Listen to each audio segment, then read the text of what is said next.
Welcome to the Golden State Association of Christian Schools Professional Development Series. We call this series the Catalyst Series, and today I have with me Dr. Bergman, who is joining me for the second part of a series that we have entitled Helping Teachers Help Students Who Struggle.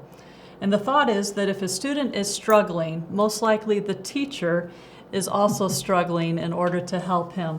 And so we are here to try to bring some information to you, some help, some tips, some tools that will help you in your classroom as we work with children who learn differently in these areas. So in the first series, we talked about the 13 categories that IDEA actually will list for us that where there are disabilities in the classroom. And today we want to really zero in on 3 of them and talk about some of the signs and symptoms of those, what we would call maybe red flags of if a child is exhibiting this, it might be that he is showing signs of one of these 13 categories. But we're going to deal with 3 specific ones, probably the 3 that will be the more common ones that we will see in the classrooms. And then after we talk about those red flags, we're actually going to walk you through the process by which, what do I do next? Now that I have a child who might need extra help, what do I do? So we'll title this, What to Notice and How to Notify. So Dr. Bergman, what would be the first one that you're going to talk about and some of the signs and symptoms of that? Okay. Specific learning disability is probably the one that you'll encounter most and the one that is more prevalent even in public school. And the learning disabilities are a neurological processing disorder that affects how the child learns, and it actually alters the brain function. And they do various functional MRIs, and they can see that when a child with a learning disability reads, they're actually using a different part of the brain. Wow. And when we think of a child moving and reading to automaticity, it never gets to that point. It will move out of the very frontal lobe, which is the decoding and things like that, but it never gets to the part of the brain that is automaticity. So they're still reading each word separately. And so a learning disability is not something they outgrow. With the help of teachers and interventions, strategies, they can get to where they can work with the disability that they have, but they don't outgrow it. So someone who actually does the testing and finds out they have a specific learning disability, it's not like there was a gap in their education or a hole in the teaching. This is actual, very clearly changes in the neurological system. Yes, it is. Okay. And the thing is that when they are tested, well, let me back up and say, one of the things about a student with a specific learning disability, they are bright students. They consider them either average or above average intellectual ability, and yet there's places that they just don't seem to be able to learn like other students. And so when they actually test them, what they're looking for is a difference in the IQ test and the achievement test. There was a change in the law, so we actually have to look at strengths and weaknesses, but that's the type of thing we're looking for. And when you identify the strengths and weaknesses, it's good too, because then it helps the teacher know, I can teach this child by using their strengths rather than just hammering them with their weaknesses. So we usually don't realize that a child has a learning disability until they're school age and they start reading and writing and things like that. We have to rule out any sort of visual or hearing disorder, any sort of socioeconomic disadvantages, and English as a second language, so that we're not considering those things instead of an actual disability. And in fact, I taught bilingual special education, and it is really hard to tell whether It it's is. caused by the language or an actual disability. But I'd like to talk about the subgroups, and you can get a list of 8 subgroups, and then you can get 3 or 4, and I'm just going to talk about the most prevalent ones, and there Yes. are some others. The first one is dyscalcula, and it affects their ability to do math. They have trouble not only with representations. Normally when you're teaching math, you're looking at the concrete, the symbolic, and the abstract, and they never seem to be able to move out of that concrete. They have to actually count See. the objects. They Right. just can't, their brain can't grasp that 2 is the same as 2 objects. Yes. And they also have any quantifying of things. It isn't just numbers, it could be with measurements and things like that. They have difficulty. They have difficulty with any sort of processes that they have to follow. It seems like if they get to long division, they can't keep straight what they're to do. And difficulty estimating, which, sometimes teachers will say, well, if you realize that this number is close to 20 and this number is close to 30, they can't They can't do that. handle that. Which in the upper grades would also be like predictions. They probably wouldn't be very good at predicting something. Right. And then the second one is dysgraphia. And dysgraphia is difficult because it's a writing disability, but it's not their ability to write content, it's their actual ability to form letters and to be able, normally you have a student trace a letter, the teacher draws it on the board, and you can understand those movements, but they have trouble just getting those same movements on paper, even when they've traced it. And it's just very hard for them to be able to write. Dyslexia is probably the one that gets the most attention because it affects the most people. And all of these are language-based. And so this one is definitely language-based. And they struggle right from the very beginning with reading. They have difficulty recognizing letters. One thing I want to caution, though, is if you have a child that has difficulty with B and D and P and Q, that's normal even through 2nd grade. So Right. don't assume that, oh, this child has dyslexia. But they do have trouble recognizing letters. They have trouble decoding. They have trouble sometimes with the blending of sounds. And I'm going to get into strategies someplace else, but I have to mention this. Multisensory instruction is, without a doubt, Crucial. the best way to work with these students, because that tactile piece of being able to work with the blending. So they have difficulty with phonics and any sort of phonological processing. Sometimes they have difficulty hearing the sounds. Sometimes it's the reverse. And when they read, when they get to the point they can read, they actually hear the word being read to them. The interesting thing is a lot of students with dyslexia have great comprehension ability. And that sees Once them they through. get past that point.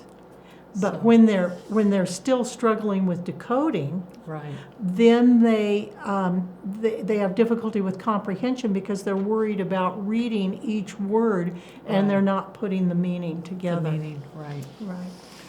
So, And then the language processing disorder. oh, yes. That one is both oral and written language. And we have students that it's not unusual for them to have great ideas, and then they go to write a paper and they can't get past the first sentence. And I'm excited about doing strategies for that because there is That's a way. coming, that's coming. But then the auditory part oftentimes is overlooked. Auditory processing is a problem with many of our students, and the numbers seem to be on the rise, I think, because we're doing a better job of identifying these children. But you can't give directions orally and expect them to follow those directions because they can't process the oral language. So both of those are learning disabilities, oral language processing as well as written language processing. So could a child have two of these learning disabilities at the same time, Yes. right? It only takes Yeah. one to be in the category, Right. but there could be actually multiple. Reading and writing tend to be the most prevalent. Reading Right. first and then writing, but usually if a person has a learning disability that affects writing, it's going to affect the reading too. I mean, they just go together. And but occasionally you even have them that have the auditory and the visual processing disorder, and that is very difficult to work with. And you could understand how this disability affects every single subject in school. Absolutely. I mean, math, if you have math problems you have to read, history, science, English, it just impacts every subject in their schooling. And so we definitely want to note those so they can get the help that they need. And even though they never outgrow it, they learn ways to compensate. Yes. And I personally have a learning disability, and I was able to get a PhD. So Yes. it doesn't limit Right. what you're able to do. It's just learning to work with it. Absolutely. Let's move on to emotional behavioral disabilities. And what would be some of the red flags here? One of the things, as I mentioned in the other video, but just in case they didn't hear it, for them to have an emotional or behavioral disability, it has to be prevalent in over a long period of time and to a marked degree. So that's important. Some of the red flags are, well, I'm going to back up again. Sure. There's the two categories. There's the emotional and the behavioral. And the emotional sometimes are referred to as psychiatric disorders, and the behavioral are just behavioral disorders. But with the psychiatric disorders, they have problems that impair their daily functioning and cause distress, and it involves their feelings and their emotions, and that can be a wide range from anxiety disorders, depression, bipolar. So when you see a child struggling in these areas, they need help, but it's not usually done by the teacher. It's usually done by a psychologist or counselor. So the teacher can help with patience. And understanding. You can help with a lot Right. of them, but it usually is not a classroom issue. Okay. But definitely if you see some of these unusual emotional behaviors over a long period of time, it needs to be brought to parents' attention. Okay.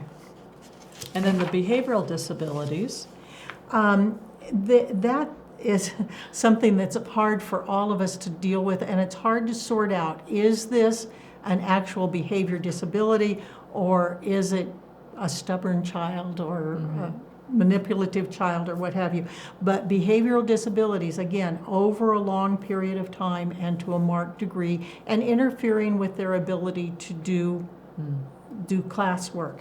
And one of the most common is oppositional defiant disorder. And I don't need to describe that. If you have a child with that, you know it. And then That's our default button, right? Yeah.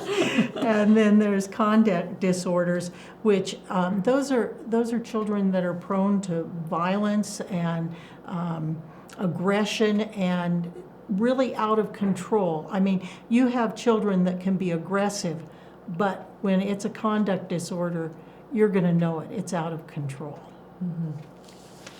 All right, and then we're going to move on to the other big category that we wanted to mention, as we're really just touching the surface on all of these here, is the autism spectrum disorder.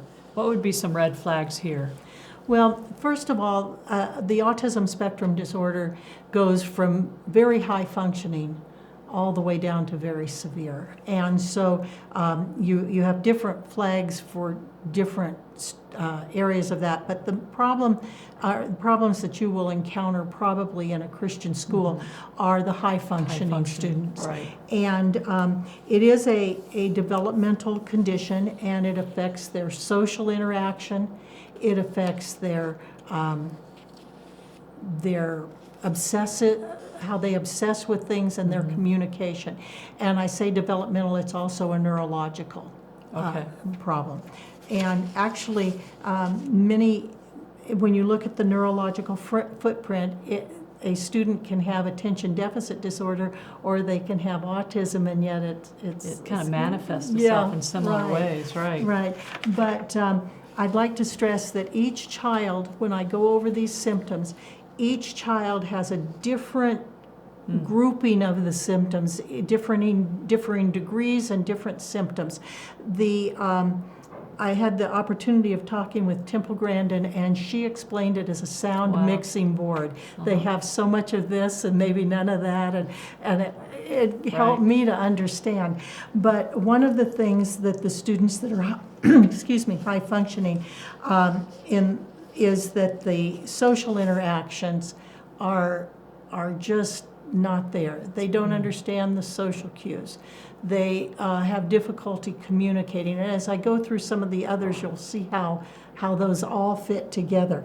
There's emotional sensitivity, though. They struggle with contact with and control of their emotions. Some of them can be extremely emotional, and there's an excess there, and yet others are very reserved and inward. And an example too is with this is that they can have a frustrating morning. Maybe mom didn't have enough milk for the cereal, and yet that throws them off all day. Yes. And so they're having all of these social problems and communication problems that go back to not enough milk. They can't let go of it. People with autism may have seem withdrawn, and they may seem that they don't want to socially interact, but sometimes it's almost like they're just self-absorbed, and they're oblivious to this. Then sometimes they fixate on particular subjects, which doesn't help social issues. No. I think that is a very common one, and it might be that they obsess on Thomas the Train or airplanes or even a song that they really like. It's just all about that, and that monopolizes their conversation. It monopolizes everything in their room. It's over and above liking something. And so that's something sometimes we see. Sometimes they can fixate on everything being in order. I mean, they get just really upset if a pencil's out of order, or the teacher didn't give them the paper in the right way, or someone else is in line ahead of them. All of these things can just be blown out of proportion, and we talk about meltdowns, and that is their common reaction. If they can't handle it emotionally, they're just... So structure is their best friend. Yes. But when we change that up just a little bit, it becomes the hardest thing to get through. Right. I tend to want to go on into strategies. We will deal with strategies here soon of how to help them. So a term for a high-functioning autism would be like Asperger's? Yes, is that what we're talking about? that's probably the most common one. Okay. Yeah. All right. So dealing with the linguistic oddities. That's very prevalent in the classroom. They don't understand a lot of our idioms and things like that. Okay. They are very literal, not only in the language that's used, but in everything that supports that. And so they often have impressive vocabularies, but they use them in a very In the different wrong- way. right. And because they have an inability to read social cues along with this linguistic oddities, they may interrupt constantly. And they may just absorb again on what they want to talk about. Mm-hmm. And a teacher can be teaching about, I don't know, the Revolutionary War, and all of a sudden they're talking about the planes during World War II. They're Right. yeah. Like there's a trigger there that it leads them to that one topic. Right. The fixations. But they do have a difficult time understanding some things because of the way we use language, and they're so literal. So contextual understanding would not be their strength. Right. Okay. And then social difficulties. We've talked a little bit about it, Sure. but they don't interact well with their peers. From early ages, they don't share. They just don't seem to understand that. And that's why so many of these things we really, as teachers, have to deal with.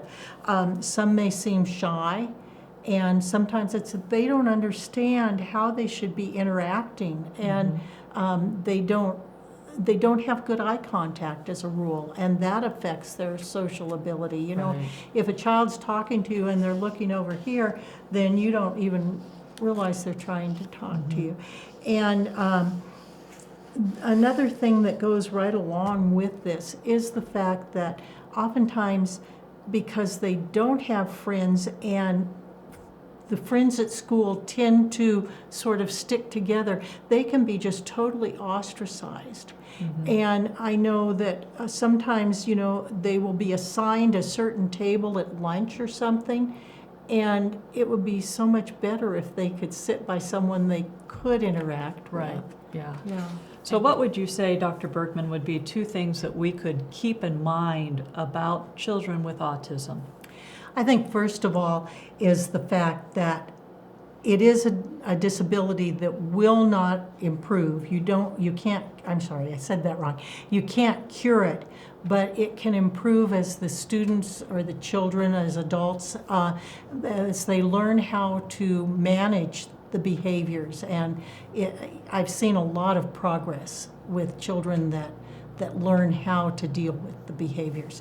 And then the second thing is the fact that children with autism have great abilities. And I think this is true of every disability. I think of Down syndrome children and the joy they bring. But with the children with autism, they tend to be wonderful problem solvers.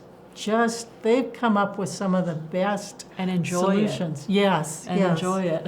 And they see patterns. I love to see a child with autism put a puzzle together because they just see all this, or build with their Legos. They just, you know, Right. the patterns are there. They are very strong in the STEM subjects, which we'd expect with their these things. And they're very observant.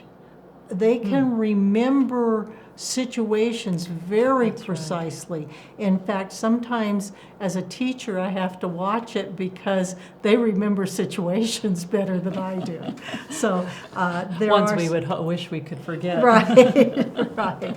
So those are the two things: their strengths and the fact that they can learn to cope with these things. And I think it's really important for all of us teachers to note that in these 13 categories, there are strengths. Yes. And yes, we tend to focus on the weaknesses as we try to help them through those, but there are strengths that can be celebrated and appreciated, noted, recognized, and I think that that's good that we make note of those. And I think children with disabilities light up when they know that what they have is valued, that it's Yes. not all about what they can't do, but what they Right. can do. Yes, absolutely.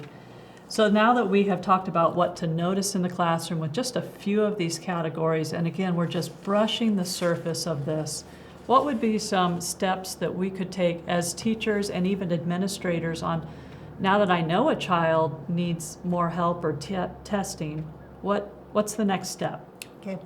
The first thing is when the teacher has a concern, and let me say, it needs to be exhibited over time. You don't rush in with one symptom and go to the parent with a problem. But something that you see over time and you know that it could be related to a disability, then I would say you go to the parent. But again, I caution you, do not try to tell the parent that this is what is wrong with their child. Yeah, you don't say, I think your child has. No, you talk to them about what you're seeing. And if they tend to see these and have concerns, and it looks like there's prevalence throughout other situations, then you probably want to direct them to their resident school district or resident school and have them request an evaluation. And when they request an evaluation, they'll be asked to give consent in writing. And it's a form that once they fill that out, they will process it within 10 days, and they will get a letter or paper of some kind that tells them exactly what assessments they want to do with the child, and then they have to sign off on that. The district will not do any assessments that you do not give permission, or the parent does not give the permission for. This is done at no cost to the parent, and these evaluations cost thousands of dollars. So we're thankful that IDEA says that the public school has to do that for us. Right. And once they've given consent to have the assessment done, the evaluation will be made, and there will be a team meeting, and they can take part, or they need to take part in that team meeting, and the law specifies that they're an equal partner. So if something is said that they disagree with, they need to speak up. And if it's a public school, they're then given an IEP. If it's a private school, they're given an ISP, which is a service plan, and it tells what the school district can do. If parents by choice have their child in a private school, then the school district usually does not provide any instructional services. Right. And instead they can provide related services such as occupational therapy and speech pathology and things like that. Some help with assistive technology is also included in that. And they give that report to the parent, and they may also negotiate with the district where the school is, because sometimes that's a better situation for that school district. There's funding allowed in the law so that they have funds to pay for this. So it's anything that they provide is at no cost to the parents. Usually they don't provide transportation, which sometimes can be a disability. And the range of services varies from school to school. Some schools have even provided some assistance, direct assistance at the school, but most of them, the child needs to go to a particular location to receive the services. So one question, I've had parents say this to me, they're fearful of their child getting into the system with testing.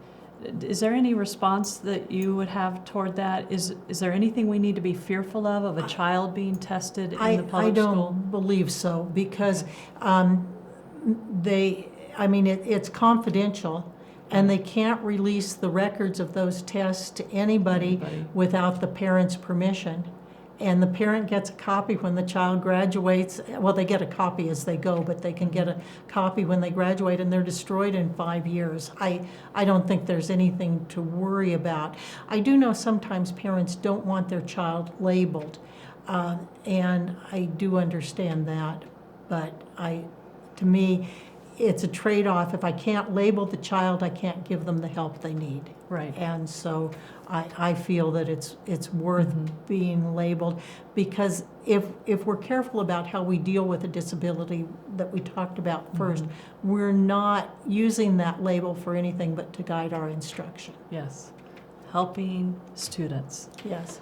And so thank you, Dr. Bergman, for this information, and I trust that what you heard today of what to notice, the red flags, and then how to notify and what the next steps would be helpful to you and your school as we are trying to help our students just achieve and succeed in the classroom. Thank you.